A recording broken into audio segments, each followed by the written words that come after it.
Hi, I'm George Singer. Hi, I'm Megan Gibbon. And we've been spending the whole morning gardening at the Rydon's psychiatric ward in Taunton. And we've just planted some beautiful sunflowers. And let me show you the results.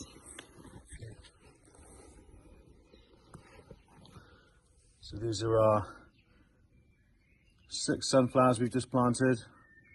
And let me take you a little tour around the garden, what we've done. Managed to excavate all this earth here, make it all ready for perhaps grass or something.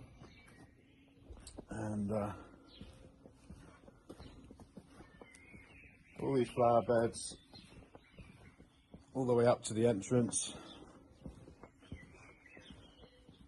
It's very nice to get back to nature. Like a lot of our therapy sessions are about being grounded and feeling kind of down to earth and in the moment and rooted in your feet and kind of solidifying your place in the here and now. And I think gardening kind of emphasizes that you're actually digging earth and having fun with it at the same time. Yeah, I totally agree. It's really, really helpful.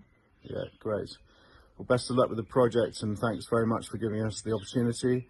And we look forward to seeing other gardening projects in other hospitals for mental health.